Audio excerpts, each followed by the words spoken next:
As far back as I can remember, I always wanted to be a gangster.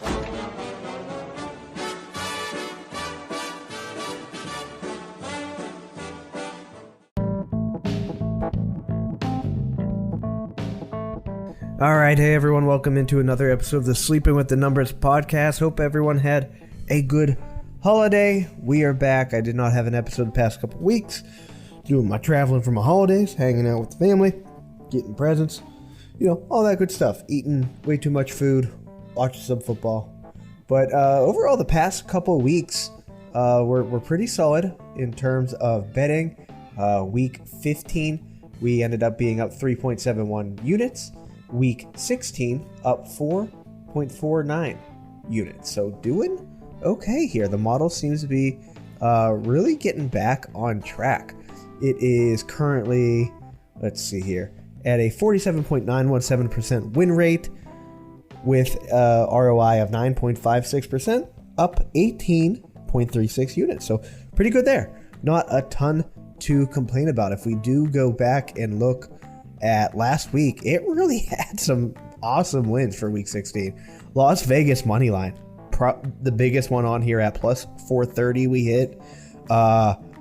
We end up hitting Cleveland minus 139, New England at plus 280, Detroit at minus 135, Seattle minus 148, Jets minus 160, Miami minus 110, Tampa Bay plus 118. Rams just barely snuck that one in. That was right at the minus 200. That was my bet. I ended up hedging because the model liked their opponent for that week, but that didn't feel right. So hedged a little bit there. I took my hedge on the Steelers like I do. They are my team. So got them in at plus 30. Who would have ever thought Mason Rudolph was going to come to the rescue here, but we hit on that. So pretty good week. However, the over-unders on week 16 I got absolutely demolished. I won 2. I won 2, pushed 1.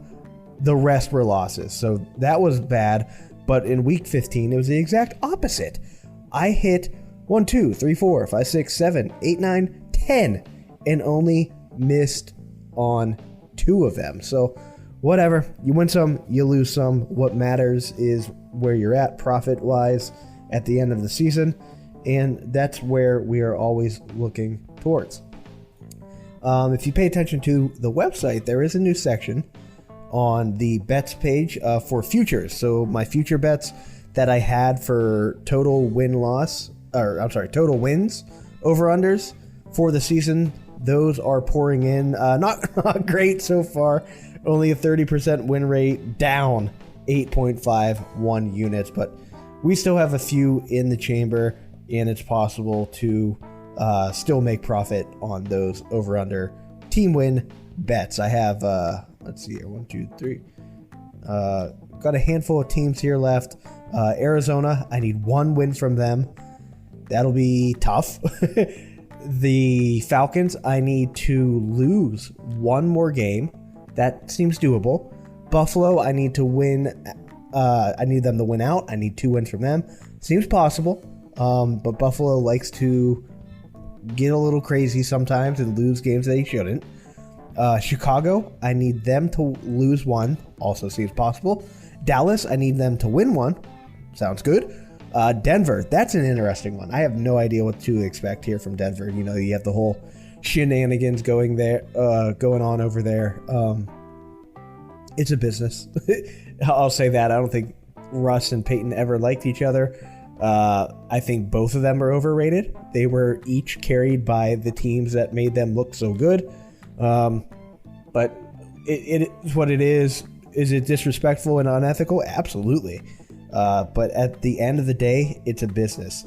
You go and look at the contract, and they are essentially paying an extra $50 million next year to cut Russ. So next year, they're going to have some cap problems, but the following year, they free up a lot of cap. So they're going to hope that they hit in the draft, and then they'll be able to pay some killers, they hope. But I think Denver's just a straight up poorly ran organization. So I don't expect too much different. They kind of feel like it's funny to say right now, but the Cleveland of the AFC West. And it sounds weird to say right now because Cleveland's doing good with Joe Flacco coming in, but it's all still based off of a mistake that Cleveland made by paying Deshaun Watson, who apparently just sucks ass if he's not messing around getting massages, way too much money, fully guaranteed, fucked up the quarterback market, and then all the quarterbacks are like, I want that, and they're like, you're not getting that. And I am pretty happy that the team's held true to that. But what a mess for them. What do they do? What do they do? So, hey, as a Steelers fans, I love watching the Browns collapse. They do it on themselves every year. So let's see what happens with them this time around. Probably more of the same. What do we got? Green Bay, I need them to lose the rest. I have under 7.5 wins for Green Bay. They're currently at 7. That's rough. Jacksonville, I need them to win the rest of their games. I have them over 9.5 wins. Minnesota, I need them to win the rest of their games. I have them over 8.5. Philly, need one more win out of them. That feels pretty good.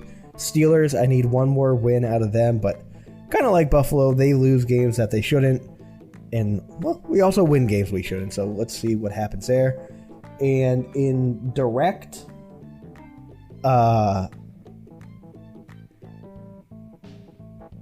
contradiction, that's not the right word. In direct opposition of what I need the Steelers to do, I need the Steelers to get a win, and I need the Seattles to win their next 2 games. So for this to work out for me, I need Seattle to win this week against the Steelers to win next week, and Seattle to also win next week. So who knows if that's how it happens, but that is what I need to happen for the rest of my over-under team win bets. But let's hop into this week. So we had Thursday Night Football yesterday, Jets versus Cleveland. Pretty big blowout by Flacco and the crew.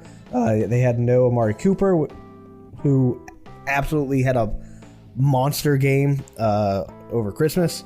But Cleveland got it done 37-20. Didn't take any bets on that game. The model didn't find any edge or anything like that. So nothing to worry about there.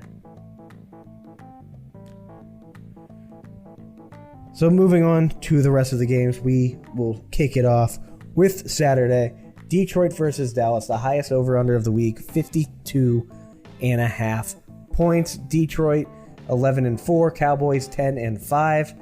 Lions are coming in, and they will be 5.5 point underdogs against Dallas. So this game, it feels like Dallas should win, but Dallas has the tendency to shoot themselves in the foot. They've lost the last 2 against Buffalo and Miami, 2 good teams, and that's kind of been the narrative of these NFC East teams. You know, Philly and Dallas. They're good until they play an equally as good team, and then what happens there? Well, apparently they lose. Is what we're noticing. So this one, the 5.5 is incredibly tough for me. I think this is going to be a good bit closer than that 5.5 point spread. If I'm taking the spread at all, I'm going to take Detroit to cover. That feels right. I also do think there's probably value on Detroit money line just straight up to begin with. And the model does agree with that. The model is giving Detroit a 98.927% win probability, giving them a 66.67% edge. That is the biggest edge of this week. So they will be taking them at plus 210, it looks like here, unless we find a better price before we lock it in. But model going with Detroit here, I cannot blame it. I can see this game really going both ways. I think the momentum is in the Lions' favor. And obviously, on a 2-game losing streak right here for the Cowboys, it's looking tough. You get all the memes of them just losing in the first round of playoffs after having a great regular season like they always do. That could very well be the case here again. And man, after watching Amari Cooper go off, can't feel great. Can you imagine if they had both Cooper and Lamb? That's just disgusting. But hey, Jerry Jones being Jerry Jones. For this next matchup, New England, Buffalo, divisional matchup. Buffalo 14-point home favorites. That is massive. And just because of this money line odds, I'm taking my guess that the model is going to want to take a bet on New England. Yes, of course it will. At plus 700. And it's still not even that big of an edge. Only a 0.381% edge for New England here at plus 700. 87.119% win probability for the Bills. That feels pretty accurate. Over under of 40. Give me that under. These games, it's gonna be super cold. There's always a chance of snow in Buffalo, no matter what time of year it is. Patriots defense, pretty okay. Buffalo's defense, pretty okay. So I think this will be a bit lower scoring than what's given here with the 40 points, just because it feels like it's going to be pretty one-sided. Buffalo might do all the scoring, and can the Patriots score 13-ish points? I'm not too convinced of that. So if I'm taking the over/under here, it would be the under. The model, like I said, got New England at plus 700. Atlanta, Chicago, this just feels like a gross game to watch, so maybe don't watch it. Just place your bets and let it go. Let it happen. Falcons, 7-8. Bears, 6-9.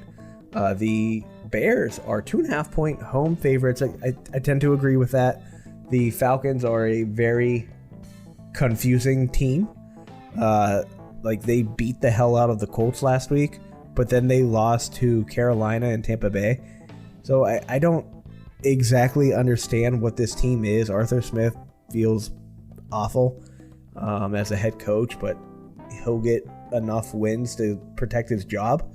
The Bears, it feels like they're willing to let Fields cook now because I don't think he's going to be the quarterback for them next year. So what do they care if he gets injured or something like that? Show what he can do, and then hey, maybe you can get a good offer for him. But Chicago minus 2.5 on the spread, that feels right to me. Over under of 38, I'll take the under on that as well. Money line, it currently has Chicago at minus 149.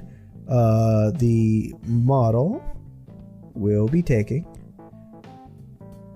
Oh boy, model getting wild. Model's taking the Falcons money line at plus 130, giving them a 20.3% edge on that on those odds. But not only that, model is taking Atlanta to win at 63.78% win probability. Not sure if I agree too much with that, but we discuss this every single show. The model, the more recent statistics get weighted more than older statistics. So when they come off having a great game against the Colts, winning 29-10, you're going to see the model start to favor them a bit more. So keep that in mind. I really, really advise against blindly following the model like I'm doing, but I'm doing it for the show. I'm betting for the model because that's the point of the show. But I don't advise everyone to do it. I want people to understand why the model is making the picks that it is and using that information to better help your decisions as you bet. And I think it is important to understand how the model's thinking here, how it works. And then, based on all that information, make your bet. But the model, sticking with the Falcons here at plus 130. The red hot Las Vegas Raiders travel to Indianapolis to take on the Colts. Colts, this is also super surprising to me. The Colts are 3.5-point home favorites after getting slapped by the Falcons. We just talked about it. And the Raiders coming off a close but a good win against Kansas City. Kansas City also just seems to be imploding. That team, it's disgusting to watch them lose because they act like such fucking babies. It's pathetic. Imagine you start dating this girl, probably the most popular human female on the fucking planet, worth 20 times your net worth, and you're gonna go and cry and slam your helmet on the sidelines like a little bitch. That's just absolutely pathetic. But everyone's tired of hearing the whole Taylor Swift, Travis Kelce shit. But that's just where my mind's going. Like it's absolutely pathetic, quite honestly. To handle yourself, not just in front of someone you're trying to be with, but in front of your fans, in front of your family, in front of your teammates. Grow up, act like a leader. Like it's just absolutely pathetic to watch this team implode. Whatever. Hey, they're getting paid the millions of dollars, not me. So what do they care? I'm just some little voice here out on a podcast. But hey, I'll give my thoughts. That's allowed. This is America. But let's go here. The Raiders, I'm honestly riding with the Raiders. I'm going to bet them to cover the spread. I'll bet their money line. And I'll take the over 42.5 in this matchup. They're on a roll. I can see this going back and forth. Michael Pittman seems to be trending to be back in. That'll give some better hopes here, some better players for the Colts. And the Colts seem to always hit the damn over. They just seem to always do it. And hey, if there's going to be a game this week that's going to be back and forth, I think it might be this one. So it might be a little sneaky to use these players in your DFS lineups. The over-under is only 42.5. So people might not be looking at them. Devontae Adams had a really bad game last week. The Colts got trampled. But I think you can sneak some of these guys in here that have a low roster percentage. And who knows? This game feels like it can go off. And I'm riding with the Raiders. That team wants to win for their new, maybe just interim, but new head coach. They already smacked two of their division rivals out of the division game this time, but I'm rolling with them. They look good. The model, let's see if the model agrees with me here. The model does agree. And again, maybe there's that recency bias. But the model, 98.519% win probability for the Raiders, giving them an edge of 60.783%. Now, usually when you see a massive edge like that, it's because the odds are something ridiculous. Plus 500 and greater. But that's not the case here. The Raiders are only at plus 165, but they are still getting that massive edge here. Again, very likely due to recency bias with the model, because the Colts got smacked by a bad team and the Raiders whooped on a quote-unquote good team. So that again, that's why the model's thinking that way, but at the same time, I do tend to agree with it. So again, use this just as another data point in your decision making. Rams versus the Giants. Rams 8-7 taking on the 5-10 Giants. The Giants are 6-point home underdogs. Looks like it'll be Tyrod Taylor getting the start again. It sounds like Danny DeVito got the bench.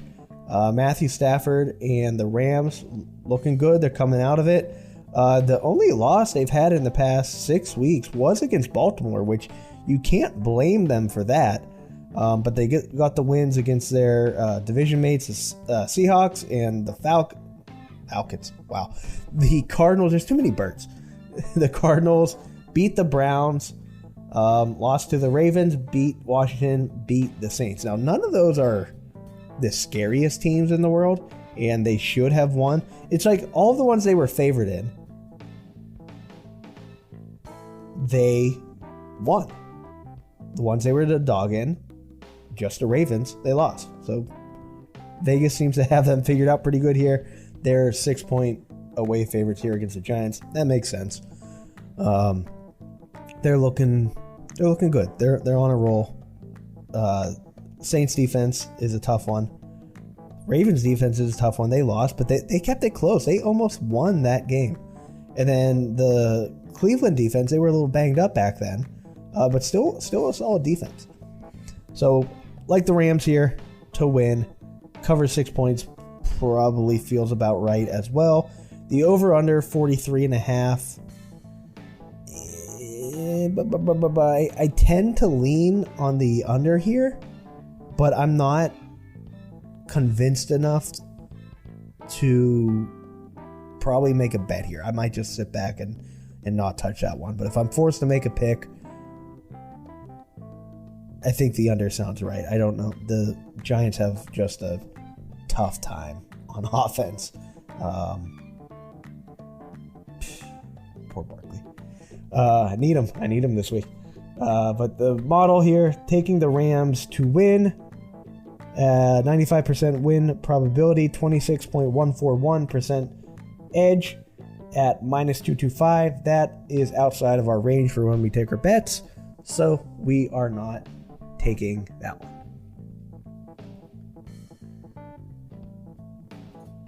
Getting some more birds in here. The Arizona Cardinals 3-12 taking on the 11-4 Eagles.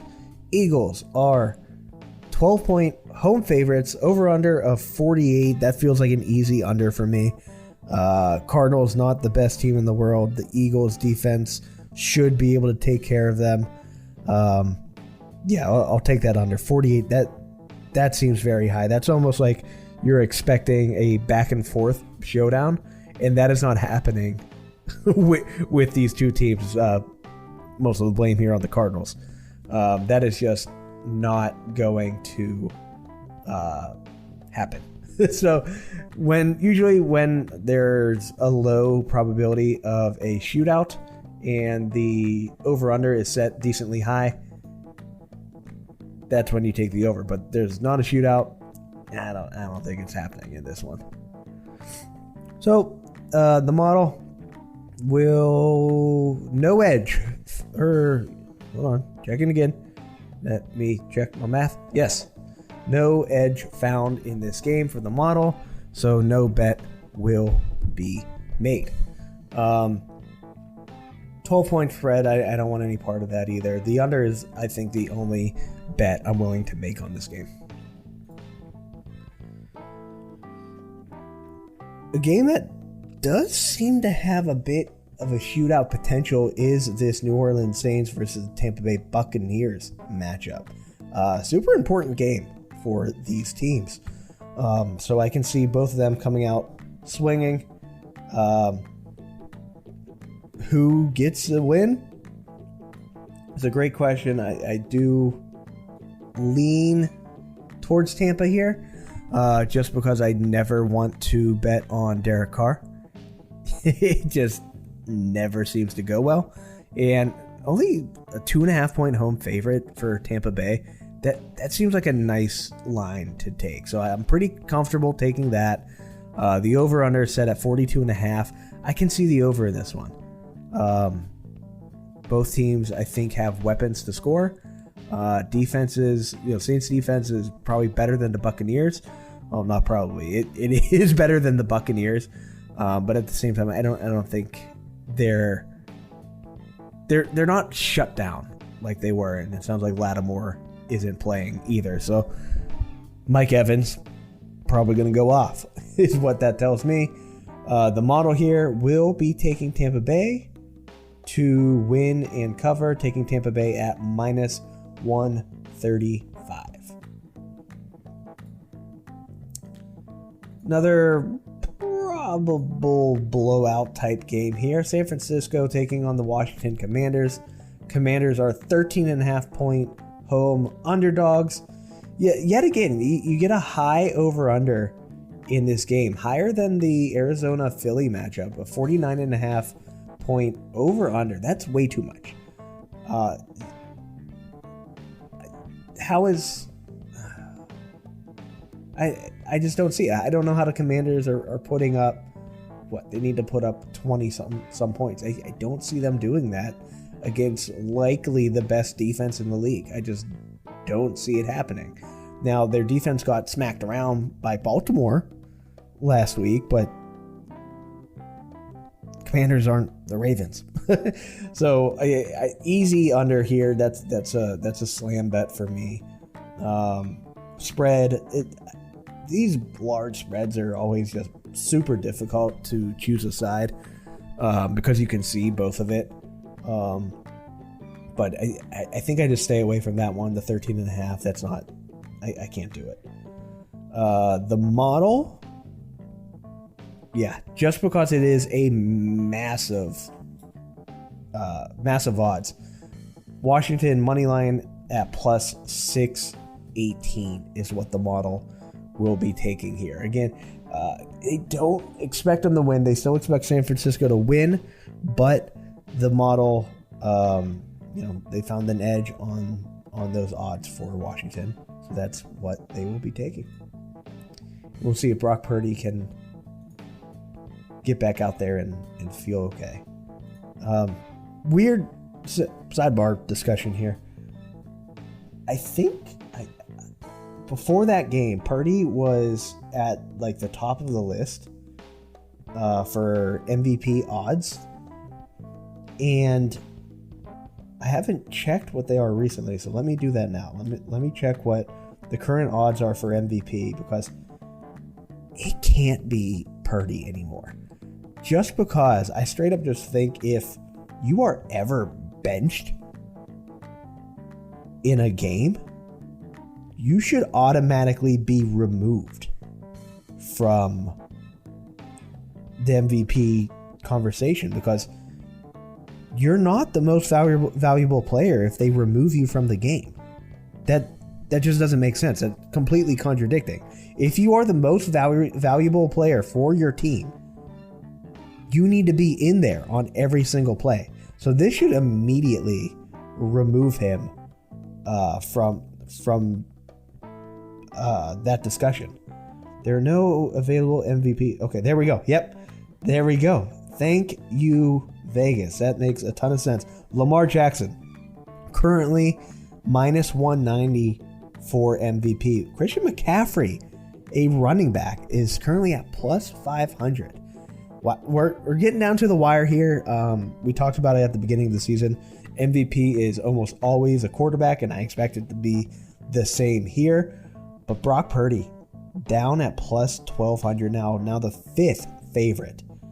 The other two quarterbacks ahead of him, Josh Allen at plus 800 and Tua Tagovailoa at plus 1,000. So Brock Purdy took a hit with that game, as he should. If you get benched, you simply, almost by definition, you are not an MVP. So Lamar at minus 190 is interesting. And if you recall from our beginning of the season bets, I had a bet for Lamar Jackson MVP at plus 1,500. So come on, Lamar, you can do it. And that also feels weird. Lamar's been good, but it's not like it was when he won MVP last time. He's not playing at that same caliber. It would be really cool to see McCaffrey win it. Now, I'd lose money if he did, but it would be really cool to see, because we have not seen that in a while. I think the last MVP that wasn't a quarterback was Adrian Peterson quite some time ago. But getting back to the matchups, 2-13 Carolina Panthers taking on the 8-7 Jacksonville Jaguars. The model taking the Carolina Panthers at plus 238 here. They do not expect them to win, but finding enough of an edge to take the bet here. Jacksonville is a 4-point home favorite. Over-under set at 36.5. Boy, that's low. It's very low. But the Panthers are really, really bad. And Jags are going to be without Trevor Lawrence. He has been declared out. So that won't be great either. They were playing bad with him to begin with. They only scored 12 points and 7 points in the past 2 games. So even at 36.5, which feels low, I will still take that under. Massive line movement here. Jacksonville opened as a -7 home favorite. With Lawrence being knocked out, they are now only at -4. Still probably take that. That actually feels better. Because Carolina is just that bad. But I don't think I'll force it there. I don't think I can do that. Somehow this isn't the highest over-under of the week, but the Miami Dolphins taking on the Baltimore Ravens. Dolphins 11-4, Ravens 12-3. Baltimore 3.5-point home favorites. You're not going to see that probably again for the rest of the season. So I'm taking that. I will take the Ravens to win by 3.5 or greater. Well, it has to be greater, otherwise it's a push. But you also can't push on a 0.5. So either way, I think Baltimore can win by 4 points. Currently, Baltimore at -175 on the money line. I think that's also a pretty good deal. The model disagrees with me and is taking Miami at plus 155. But man, Baltimore has just looked good.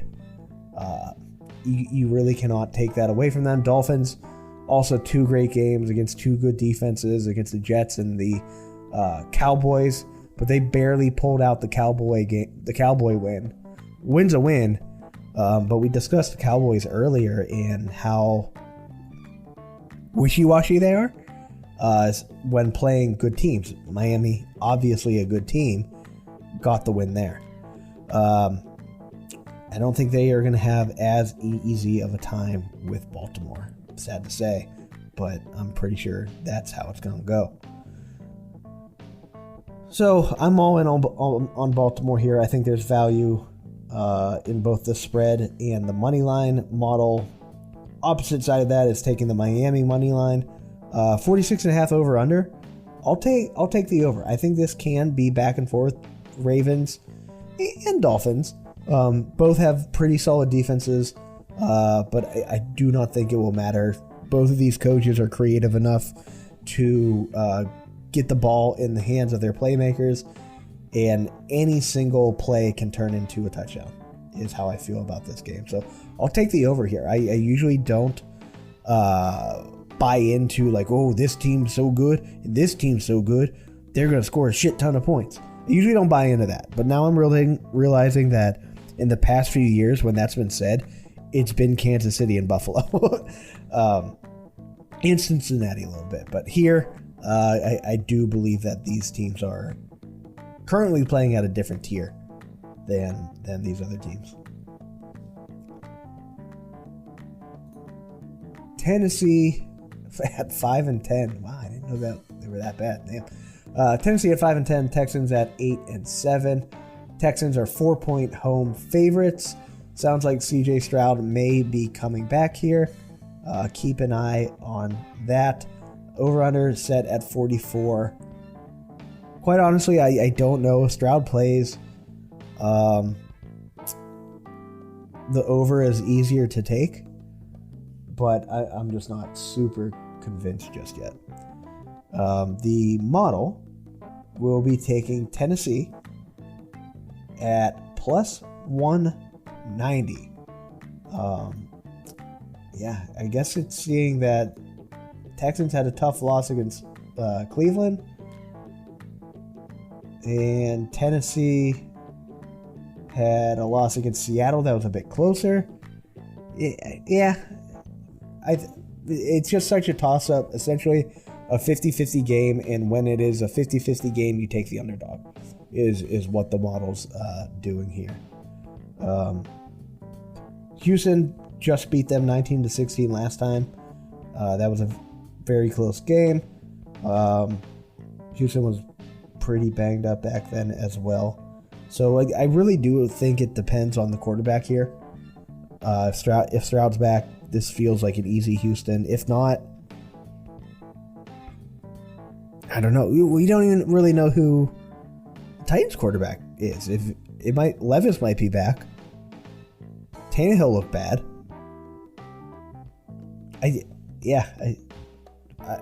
The more we talk about it, the more I want to not bet on this game.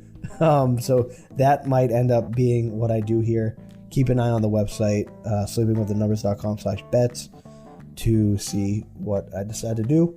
Model, however, taking Tennessee at plus 190. Steelers, Seattle, 8-7, red hot Steelers with Mason Rudolph coming to play the 8-7 Seattle Seahawks. Super Bowl rematch. Seattle is 3.5 point home favorites. Over under 41. I lean. It's so hard to bet on the Steelers in the over at any point in time. I lean that under. I'm biased in this matchup. I will personally be betting on the Steelers to win and cover. The model will also be taking the Steelers to win at plus 160. Found an edge there. Man, Seattle really just kind of lost their edge. They looked pretty solid at the beginning of the season. Then they had 4 straight losses, and now they get 2 straight wins. One of them against Philly, which is a great team. So, man, it's just really, really difficult to decide here. Full disclosure, I'm making my bias pick here, taking the Steelers. And the model's riding with me, so thanks. Cincinnati, Kansas City. Kansas City is 6.5 point home favorite. Over under set at 44. For some reason, Pro Football Focus won't load this damn page. So I'm going to have to talk out my ass, apparently. What's happening? Flag on the field. Dude, fix your damn website. Okay, I'll just talk out my ass here and won't have all my statistics, but I can talk enough here. We can look at what the model wants to do. Kansas City, after an embarrassing loss yet again, will be taking on Cincy here. Cincinnati has looked good enough. Recently, Browning is, he's showing he has the fire under his ass. He wants to play. He obviously wants to win. The Steelers beating them was super weird.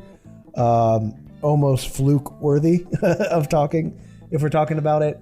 I am surprised that after Kansas City's, recent performances, that they are favored by so much. So I think if I'm taking a pick here on the spread, I will take Cincy plus 6.5. Don't know if Jamar Chase is coming back. That'll be something to watch. Over under wise, it feels like a trap to take the over because you've seen these teams go head to head against each other so many times, and the over works out a good amount of those times because they are high caliber teams. But they both feel like different teams this season. So honestly, I'm probably not betting on this game at all. I just can't find an edge anywhere. Fantasy-wise, it might be fun to throw some of these guys, but they've been disappointing lately. So maybe you fade the Kansas City side. But that's so hard to do. I do think they get it right this game. if I'm picking a winner, I'll take Kansas City. I'll take Cincy to cover. And, man, I still think you have to go with that over 44. I'm not confident enough to put any money on any of these. But if I am forced to take a pick, that's where I'm leaning. Andy Reid is a good enough coach that he should get his guys back at it. I feel like I've said that multiple times already this season for Kansas City, but it's crunch time now for them. They got to go and figure out who they are before the playoffs start. All right. Hopefully, the model also did not find any edge, so no bet from the model. Okay, the Chargers-Denver page loads. I don't know what's wrong with Cincinnati, Kansas City, whatever. This is going to be the battle of the backups. You're going to have Easton Stick and Jason Stidham because Russ is benched and expected to be released after the season. Chargers coming in 5-10, Broncos at 7-8. No chance am I betting on this game. Too many variables. Haven't seen enough of these guys yet to make a call. Over under of 36.5. The under is the only bet I'm pretty willing to take. Somehow the Broncos they're still favored at minus 175, which feels very expensive for a team that is sitting their starting quarterback. So not sure how much I agree with that. Maybe these lines come down to something more realistic, but it doesn't look like it. They took their drop after the announcement that Russ wasn't going to start. They started as a minus 245 favorite, and now they're down to 186, which Chargers haven't been good. They haven't taken their change in coaching as well as the Raiders did. So Broncos heavily favored here. The model did find an edge for the Broncos money line. They were able to get them at minus 175. And that's the only bet I'm taking here. Maybe I end up with the under 36.5. Actually, I probably will, just because it feels like a poor offensive matchup.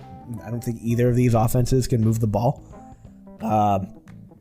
You can't score if you can't move the ball. It's pretty simple stuff. So I think I'll end up taking the under there. Final game, Sunday Night Football. There is no Monday Night Football this week. You get the 7-8 Packers against the 7-8 Vikings. This is a true pick'em on a lot of these books, and what I will say there is if your book has it as a pick'em, do some shopping around for other odds. Look at the money line. Maybe you can get in, what's it called? Like an arbitrage, or what the hell's that thing called? I think it's an arbitrage, where you can find the Packers maybe at plus odds on one book, and then the Vikings somewhere else at plus odds on another book. And then you bet on both books and you're guaranteed to profit. Doesn't happen very often. There's some good sites out there that will help you find those. I've actually thought about making some of that myself for our website, but not there yet. I don't know who wins this one. This feels super close. I think I lean the Packers currently. Just in totality, they've looked better. Nick Mullins has not impressed me very much. He chucks the ball. He's great for fantasy because he's just going to chuck the ball. He's kind of like Jameis Winston. But in terms of real football, in terms of winning games, I don't think he's the dude. They have 2 straight losses here, and it's just not great here for the Vikings. Hawkinson put on IR, out for the season after a big hit to his knee. He walked off that field, which was impressive on its own, but he's out. Addison was also hurt. Not sure if he's coming back. So a lot of injuries on the Vikings side. So I do lean the Packers here. But this is a game where you really need to do your shopping around on different sports books in order to find the best odds for this matchup. So that's what I'm going to be doing. Model has an edge on Green Bay, and took them at plus 115. The over-under 43.5. Boy, I think I'm staying away from it. The under feels right just because injuries, and then the Packers can't, decide if they want to be good or not week to week. Like, they barely beat Carolina. They lost to the Giants, but they beat Kansas City and the Lions. So I don't. They're such a confusing team that I think it's just best to maybe be hands off on most of these bets. I think I lean the under. If I, gun to my head, got to make a pick, I'll take the under. That does it for the matchups here. Keep an eye on our website for our official bets that are placed. sleepingwiththenumbers.com/bets, and follow along there. We're still profitable. Only a couple weeks left, and then we get into some playoff football, and we'll talk about how we see those playoffs going when we get all of the teams locked in. Until then, we will see you next time. Have a good New Year's. Bye-bye.